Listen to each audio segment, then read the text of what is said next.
नमस्कार। आपका स्वागत है द साइंस अप में।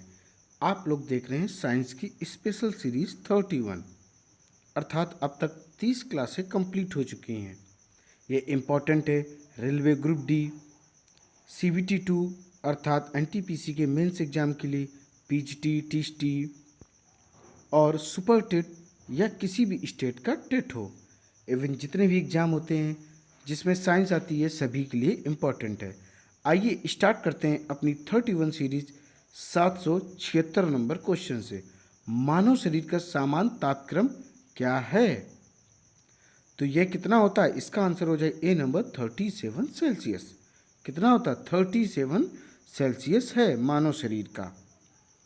और इसे एग्जैक्ट पूछा जाए तो 36.9 सेल्सियस होता है और इसे लगभग में 37 सेल्सियस बोला जाता है। अगर आपसे पूछा जाए फ़ारेनहाइट में कितना होता है तो 98.4 होता है। आइए दोस्तों अब देखते हैं 777 अर्थात 777 नंबर। मनुष्य को रोटी चबाने पर मीठा क्यों लगता है? तो इसका आंसर हो जाए ए नंबर, कार्बोहाइड्रेट शक्कर में परिवर्तित हो जाता है। फर्स्ट ऑफ ऑल आप समझ ले, कार्बोहाइड्रेट जो हम रोटी का टुकड़ा खाते हैं या रोटी खाते हैं वह कार्बोहाइड्रेट का मुख्य स्रोत होता है। चावल भी, आलू भी, ये कार्बोहाइड्रेट के मुख्य स्रोत होते हैं। कार्बोहाइड्रेट का कार्य हमारे शरीर में ऊर्जा प्रदान करने का होता है, अर्थात कार्बोहाइड्रेट हमें डायरेक्ट ऊर्जा देता है।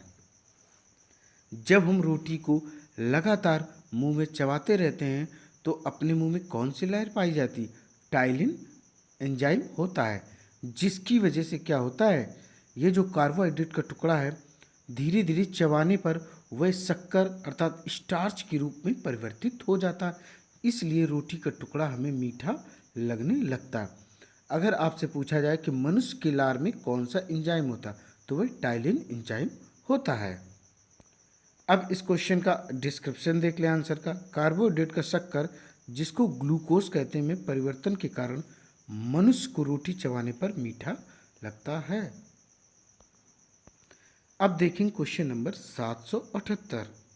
निम्न में से कौन कार्बोहाइड्रेट नहीं देता है? तो देखिए आंसर इसका हो जाएगा पालक। पालक कार्बोहाइड्रेट नहीं देता। तो बात आती पालक कौन सा पोषक तत्व उपलब्ध कराता? तो जो पालक है ये स्पेशली आयरन अर्थात लौह तत्व के लिए इम्पॉर्टेंट है। लौह तत्व का रोल शरीर में ब्लड का निर्माण के लिए होता है। अब बात करें ब्लड का निर्माण कहाँ होता है शरीर में, वह होता है बोन मैरो अर्थात अस्थि मज्जा में ब्लड का निर्माण होता है। ब्लड में 3 कंपोनेंट पाए जाते हैं, कौन कौन से? RBC red blood carb cells, WBC white blood carb cells और प्लेटलेट्स। क्या पाया जाता? प्लेटलेट्स या प्लाज्मा आप कह सकते हैं। WBC वाइट ब्लड सेल्स होती हैं जो प्रतिरोधक क्षमता बढ़ाती हैं। RBC red blood carb cells बोलते हैं लाल रुधिर कणिकाएं जिनका जीवन काल तकरीबन 120 दिन होता है। बात करें ब्लड रेड क्यों होता है, तो ब्लड जो होता है वह रेड इसलिए होता है दोस्तों क्योंकि उसमें हीमोग्लोबिन पाया जाता है। और पूछा जाए ब्लड सर्कुलेशन जिसको रक्त पर संचरण कहते हैं उसकी खोज किसने की थी, तो वह की थी विलियम हार्वे ने। तो जो आपका 778 नंबर है तो इस क्वेश्चन का आंसर क्या जो है पालक। पालक एक ऐसा पोषक तत्व है, पालक ऐसा एक खाद्य पदार्थ है जिसमें या ऐसी वेजिटेबल्स है जिसमें कार्बोहाइड्रेट नहीं होता, इसमें लौह तत्व उपलब्ध होता है। मक्खन, मछली, चीज़ इन सब में क्या होता है? कार्बोहाइड्रेट होता है और इसमें प्रोटीन्स वगैरह भी पाया जाता है। प्रोटीन्स का कार्य क्या होता है? शरीर की मरम्मत करने का इसका कार्य होता है। अब देखेंगे 779। पित्त स्रावित होता है, अर्थात पित्त कहाँ से स्रावित होता है, तो इसका आंसर हो जाएगा डी नंबर, लीवर से। लीवर को हिंदी में यकृत कहते हैं, यकृत से ही पित्त स्रावित होता है और यह पित्ताशय में कहाँ जमा होता है। आपसे पूछा जाए पित्त कहाँ से निकलता है? यकृत से। और ये जमा कहाँ होता है? पित्ताशय में ये जमा होता है। अब देखें क्वेश्चन नंबर 780। भोजन का पाचन निम्न अंग में प्रारंभ होता है। तो इस क्वेश्चन का मतलब है जो भोजन हम जैसे खाते हैं तो सबसे पहले का मुंह से ही लेते हैं। तो समझ लो दोस्तों आंसर क्या होगा? मुंह, ए नंबर। मुंह से ही भोजन का पाचन प्रारंभ हो जाता है। इसीलिए कहा जाता है कि जब भी आप भोजन ग्रहण करें उसके 1 घंटे पहले और 1 घंटे बाद तक पानी ना पिएं, ताकि जो आपके एंजाइम्स वगैरह हैं वो फटाफट भोजन को डाइजेस्ट करने में हेल्प करें। और डाइजेशन पाचन स्टार्ट कहाँ से हो जाता है? माउथ से, अर्थात मुंह से स्टार्ट हो जाता है। तो इसका आंसर हो जाए ए नंबर, मुंह। आइए दोस्तों, इस क्वेश्चन के आंसर का अब देखते हैं डिस्क्रिप्शन। मनुष्य के मुख में सैलिवरी ग्लैंड पाई जाती है जिससे लार स्रावित होती है। लार में टाइलिन नामक एंजाइम पाया जाता है जो स्टार्च, स्टार्च मतलब शक्कर, शक्कर कार्बोहाइड्रेट भी इसे कहते हैं। कार्बोहाइड्रेट शर्करा। और कार्बोहाइड्रेट के मुख्य स्रोत मैंने बताए थे रोटी, चावल, आलू और भी चीज़ें होती हैं कार्बोहाइड्रेट के मुख्य स्रोत होते हैं। दूध भी आ जाएगा इसमें, मक्खन भी आ जाएगा, घी भी आ जाएगा। बहुत सारी चीज़ें हैं जो कार्बोहाइड्रेट के मुख्य स्रोत भी होते हैं। घी स्पेशली फैट्स का भी होता है स्रोत, और गुड फैट का होता है जो किसी भी टाइप की कोई प्रॉब्लम क्रिएट नहीं करता है। तो क्या होता है? स्टार्च को शर्करा में परिवर्तित कर देता है। सेलिब्री ग्लैंड 3 जोड़े अर्थात संख्या में 6 होते हैं, जिसमें पैरोटिड ग्लैंड सबसे बड़ी ग्रंथि है। कभी कभी वायरस से पैरोटिड ग्लैंड इन्फेक्टेड हो जाता है जिसके कारण मम्स, जिसको मम्स कहते हैं, नामक रोग हो जाता है। पैरोटिड ग्लैंड सांप में पॉइजन ग्लैंड के रूप में परिवर्तित हो जाता है। किसके रूप में? विष ग्रंथि के रूप में यह सांप में परिवर्तित हो जाता है। अब हम लोग देखेंगे क्या 781 नंबर, विटामिन सी का सबसे अच्छा स्रोत क्या है? तो आप फर्स्ट ऑफ ऑल समझ लें विटामिन सी हमें प्राप्त कहाँ से होता है। तो यह हमें प्राप्त होता है सभी खट्टे फलों से। अब आप आंसर दे सकते हैं इसमें सबसे खट्टा फल कौन सा है? तो इसका आंसर हो जाएगा बी नंबर। कौन सा हो जाएगा? बी नंबर, नींबू, जिसको इंग्लिश में सिट्रस कहते हैं, और इसकी पीएच वैल्यू 2.4 होती है। मैंने आपको बताया था जिनकी पीएच वैल्यू 7 से कम होती वे सारे के सारे अम्ल की कैटेगरी में आते हैं। तो इसकी पीएच वैल्यू 2.4 होती है, यह खट्टा होता है, इसमें विटामिन सी पाया जाता है। अब बात करते हैं विटामिन सी का रासायनिक नाम क्या होता है। तो इसका जो रासायनिक नाम होता है वह होता है एस्कॉर्बिक एसिड। क्या होता है? एस्कॉर्बिक एसिड इसका होता है। अगर इसी में ऑप्शन में कहीं आंवला होता तो हम आपको बता दें सबसे अधिक जो विटामिन का मुख्य स्रोत होता वह होता आंवला। बट ऑप्शन के अकॉर्डिंग नींबू टिक करेंगे, आंसर हो जाएगा बी नंबर। अब देखेंगे क्वेश्चन नंबर 782, मानव शरीर में सबसे प्रचुर मात्रा में पाया जाने वाला तत्व कौन सा है? तो कौन सा मानव में पाया जाता है? यह पाया जाता है कार्बन। इसका आंसर हो जाएगा ए नंबर। कार्बन जो है मानव शरीर में प्रचुर मात्रा में, अर्थात यूं कहें सबसे अधिक पाए जाने वाला एक पोषक तत्व होता है। क्या होता है? कार्बन सबसे अधिक पाया जाता है। यह पोषक तत्व नहीं होता, बट यह एक प्रकार का तत्व होता है जो मानव शरीर में पाया जाता है। अब देखेंगे क्वेश्चन नंबर 783, निम्न का मिलान करना है। तो मोतियाबिंद किससे रिलेटेड होता है? तो दोस्तों मोतियाबिंद आँखों से रिलेटेड होता है, यह आँखों की एक बीमारी होती है। और पीलिया, पीलिया किससे होता है? यह यकृत से होता है। किससे होता है? यकृत से होता है। मधुमेह किससे हो जाता है? मधुमेह हो जाता है पाचक ग्रंथि से। और स्टेमेटाइटिस जो होता है ये जीभ से रिलेटेड हो जाता है। आप देख सकते, देखिए जो मोतियाबिंद है आँख से रिलेटेड बीमारी है, पीलिया यकृत से है, इसमें नाखून पीले हो जाते हैं, आंखें पीली दिखने लगती। मधुमेह जिसको डायबिटीज़ कहते हैं, पाचन ग्रंथि अर्थात अग्नाशय से रिलेटेड है। स्टेमेटाइटिस जो मैंने बताया है ये जीभ से संबंधित बीमारी होती है। अब देखेंगे हम लोग 784, निम्नलिखित में से कौन सी जड़ है? तो इसका आंसर सी हो जाएगा गाजर। गाजर क्या है? गाजर एक जड़ का रूपांतरित रूप है। इसका आंसर सी हो जाएगा। प्याज, आलू, अदरक सारे के सारे ये तने के रूपांतरित हैं, अर्थात किसके हैं? तने का रूपांतरित एक हिस्सा होते हैं। अब देखेंगे क्वेश्चन नंबर 785, एक पेड़ की पत्ती लाल कांच से देखी जाने पर दिखाई पड़ेगी। तो इस क्वेश्चन का जो आंसर होगा वह हो जाएगा ए नंबर, काली। एक कोई पेड़ की पत्ती लाल है, वह कांच से देखी जाने पर हमें दिखाई पड़ेगी कैसी? काली दिखाई पड़ेगी। आइए इस क्वेश्चन के आंसर का डिस्क्रिप्शन भी देखते हैं। तो ये रहा दोस्तों डिस्क्रिप्शन। पेड़ की पत्ती लाल कांच से देखने पर काला दिखाई पड़ती है, अर्थात काली दिखाई देती। काली वस्तु सभी रंगों को अवशोषित कर लेती है, जिसके कारण यह काली दिखाई देती है। उजली वस्तु सभी रंगों को परावर्तित कर देते हैं, जिसके कारण यह उजली दिखाई देती है। अब देखेंगे क्वेश्चन नंबर हम लोग 786। पशुओं में मिल्क फीवर बीमारी किसकी कमी के कारण होती है? तो यह होती है, आंसर हो जाएगा इस ए नंबर, कैल्शियम। कैल्शियम की कमी के कारण पशुओं में मिल्क फीवर बीमारी होती है। मैं आपको बता दूं, जो जानवर होते हैं, जो स्पेशली दुधारू पशु होते हैं, उनमें कैल्शियम की मात्रा का विशेष ध्यान दिया जाता है, ताकि वो जानवर दूध की जो मात्रा है वह बरकरार रखें और अधिक से अधिक दूध का उत्पादन करें। अब देखेंगे क्वेश्चन नंबर 787।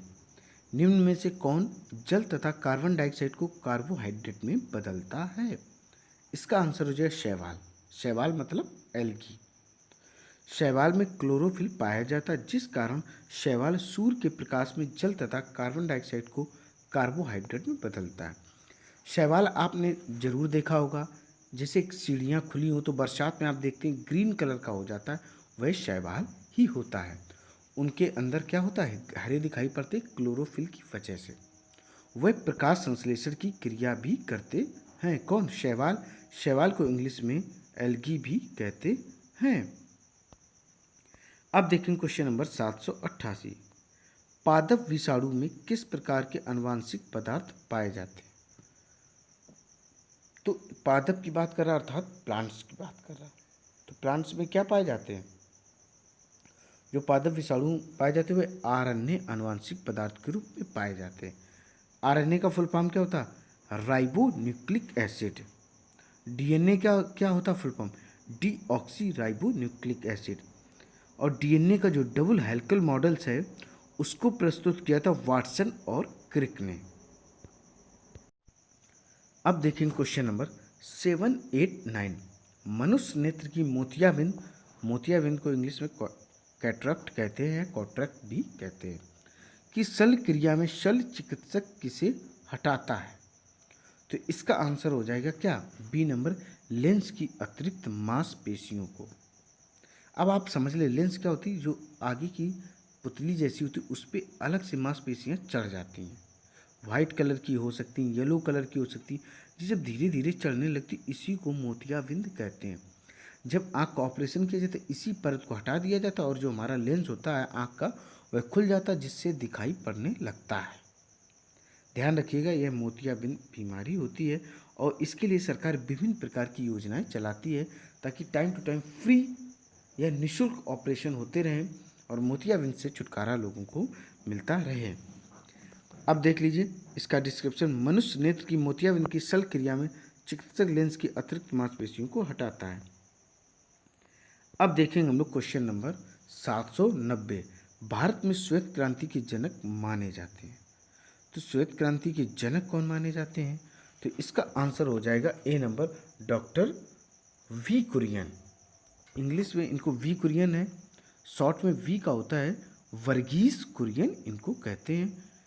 और श्वेत क्रांति का संबंध किससे होता है? दुग्ध उत्पादन से होता है, क्योंकि लगभग बहुत सारे ऐसे लोग हैं भारत के जो लगभग डेली अपने भोजन में, संतुलित आहार में दूध को सम्मिलित करते हैं, क्योंकि दूध एक ऐसा पोषक तत्व है जो संपूर्ण अपने आप में एक भोजन होता है। आपने देखा हो जो छोटे बच्चे जन्म से शिशु होते हैं वह लगभग 1 से 2 साल तक अपनी माता का दूध पीकर अपने शरीर को स्वस्थ रखते हैं। इसीलिए कहा जाता है कि जो दूध होता है अपने आप में संपूर्ण भोजन कहलाता है। तो इसका आंसर ए नंबर हो जाए। श्वेत क्रांति के जनक कौन है? वर्गीस कुरियन, डॉक्टर वी कुरियन, ए नंबर इसका आंसर हो जाएगा। अब देखेंगे हम लोग 791 नंबर। कौन सा देखेंगे? 791 नंबर।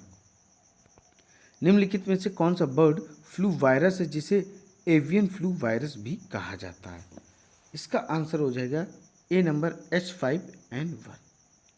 बर्ड फ्लू क्या होता है? जो चिड़ियों से हो रहा था, मुर्गों से हो रहा था, बीच में आपने सुना होगा एकदम चिकन वगैरह बंद हो गया था, बिकना मार्केट में क्लोज हो गया था, क्योंकि उससे बर्ड फ्लू हो रहा था। बर्ड फ्लू में क्या हो रहा था कि ये श्वसन के माध्यम से हो रहा था, उसको खाने से हो रहा था, तो इतनी तरीके से इन्फेक्शन था कि डेथ होना क्लियर था। तो उसका जो एवियन फ्लू वायरस था वो कौन था? H5N1 था। बर्ड फ्लू वायरस है जिसे एवियन फ्लू वायरस भी कहा जाता है। स्पेशली यह चिकन, मुर्गा मुर्गी, पक्षियों से ही संबंधित है। अब देखें क्वेश्चन नंबर 792 नंबर, भारत में हरित क्रांति का जनक किसे माना जाता है? तो इसका आंसर क्या हो जाएगा? B number, MS Swaminathan. कौन? MS स्वामीनाथन को भारत में हरित क्रांति का जनक कहा जाता है। अगर पूछा जाए विश्व में किसे कहा जाता, तो वे नॉर्मन बोरलॉग हैं। क्या है? नॉर्मन। अगर आपसे क्वेश्चन पूछा जाए कि विश्व में हरित क्रांति के जनक कौन है, तो नॉर्मन बोरलॉग हैं। अगर यही क्वेश्चन पूछा जाए भारत में कौन है, तो MS स्वामीनाथन, ये इंडियन थे। हरित क्रांति का संबंध सीधा फसलों के उत्पादन से होता है, हरे पेड़ पौधों से, सभी से होता है। हरित क्रांति मतलब हरे से ही संबंध है, स्पेशली यह फसलों से संबंध रखता है। अब देखेंगे 793 नंबर, पौधों में क्लोरोफिल बनाने के लिए कौन सा तत्व सहायक होता है? इसका आंसर बी नंबर, मैग्नीशियम। जो भी पौधों में क्लोरोफिल इम्पॉर्टेंट है, आपने देखा होगा जितने हरे पेड़ पौधे होते हैं वो हरे, वो होते किसकी वजह से? क्लोरोफिल। अब सोचिए ये जो क्लोरोफिल है वो किस तत्व की वजह से बनता? वह बनता मैग्नीशियम तत्व की वजह से। अगर आपसे पूछा जाए कि पेड़ पौधे क्यों हरे हैं, तो क्लोरोफिल की वजह से। क्लोरोफिल किसकी वजह से पेड़ पौधों में निर्माण होता है, किसकी वजह से बनता? तो मैग्नीशियम तत्व की वजह से बनता है। अब देखेंगे 794 नंबर, प्रकाश संश्लेषण का अंतिम उत्पाद क्या होता है? प्रकाश संश्लेषण क्रिया समझ लो। जब हरे पेड़ पौधे सूर्य प्रकाश की उपस्थिति में सूर्य प्रकाश की सहायता से क्लोरोफिल की मदद से और वातावरण से कार्बन डाइऑक्साइड को अवशोषित करके पूरी क्रिया संपन्न करते हरे पेड़ पौधे अपना भोजन बनाते हैं, तो इस क्रिया को प्रकाश संश्लेषण और इंग्लिश में फोटोसिंथेसिस कहते हैं। इस दौरान वह O2 गैस उत्सर्जित करते हैं जो जंतु श्वसन के माध्यम से ग्रहण करते हैं। तो प्रकाश संश्लेषण का अंतिम उत्पाद क्या होता है? इसका आंसर हो जाएगा ए नंबर, कार्बोहाइड्रेट। क्या होता है? कार्बोहाइड्रेट। कार्बोहाइड्रेट का कार्य क्या होता है? ऊर्जा प्रदान करना ही इसका मुख्य कार्य होता है। अब देखेंगे क्वेश्चन नंबर 795 में, विटामिन ए की कमी के कारण क्या होता है? तो विटामिन ए की कमी के कारण होता है नाइट ब्लाइंडनेस, अर्थात इसको हिंदी में कहते हैं रतौंधी रोग। इसमें शाम के वक्त क्या है? कम दिखाई पड़ने लगता है। इसका आंसर हो जाएगा सी नंबर। अब आप ये समझ लें कि जो विटामिन ए है इसके मुख्य स्रोत क्या होते हैं? स्पेशली गाजर समझ लीजिए, और इसके अलावा जितने भी पीले फल होते हैं सारे के सारे विटामिन ए क्या हैं? विटामिन ए के मुख्य स्रोत होते हैं। स्पेशली पूछा जाए तो आप कह सकते हैं गाजर है विटामिन ए का मुख्य स्रोत। और विटामिन ए का जो साइंटिफिक नेम है, वैज्ञानिक नाम है, वह क्या होता है? रेटिनॉल होता है। क्या होता है? रेटिनॉल होता है। तो इसका आंसर हो जाएगा सी नंबर। और बीमारी कौन सी? नाइट ब्लाइंडनेस, जिसको रतौंधी कहते हैं, अर्थात शाम के वक्त कम दिखाई पड़ता है। अब देखेंगे क्वेश्चन नंबर 796, मानव शरीर में रक्तचाप नियंत्रित होता है, अर्थात किससे नियंत्रित होता है? तो इसका आंसर हो जाए ए नंबर, अधिवृक्क ग्रंथि से। किससे होता है? मानव शरीर का रक्तचाप को ही ब्लड प्रेशर कहते हैं। क्या कहते हैं? ब्लड प्रेशर इसको कहते हैं, शॉर्ट में इसको BP कहते हैं। इसको नियंत्रित कौन करता है? इसको अधिवृक्क ग्रंथि जो है वह नियंत्रित करती है। अब देखेंगे क्वेश्चन नंबर 797, निम्नलिखित में से किसकी उपस्थिति के कारण गिरगिट रंग बदलती है? गिरगिट अर्थात जिसको आप लोग गिरदाना कहते हैं, देखा होगा ये विभिन्न प्रकार के रंग बदलती, बट कैसे? तो इसका आंसर हो जाएगा बी नंबर, वर्णकी लवक के कारण। इसके अंदर वर्णकी लवक पाया जाता है जिसके कारण ये अपना रंग according to situation, according to season बदलती रहती है। गिरगिट को हम लोग गिरदाना भी कहते हैं। अब देखेंगे क्वेश्चन नंबर 798 नंबर, आयोडीन की कमी के कारण क्या होता है?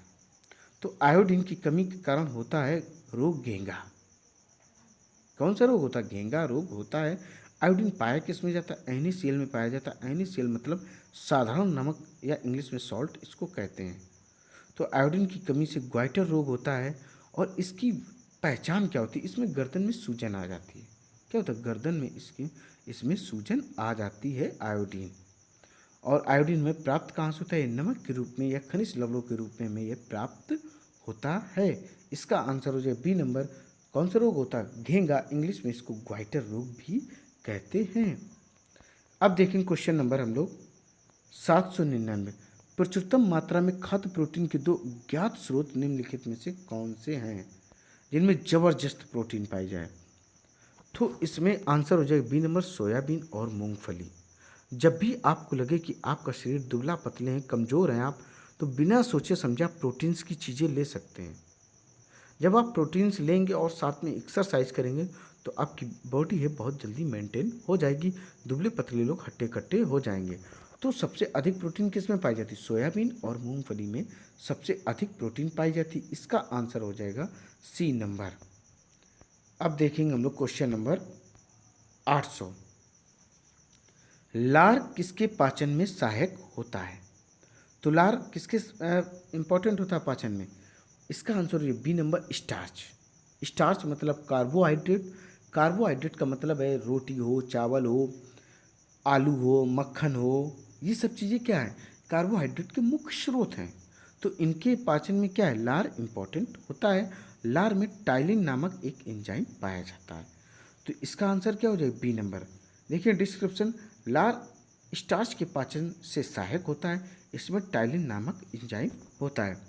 दोस्तों उम्मीद है ये सीरीज आपको पसंद आई होगी। इसी तरीके की एनसीईआरटी बेस्ड सीरीज ज़बरदस्त आपको मिलती रहेंगी।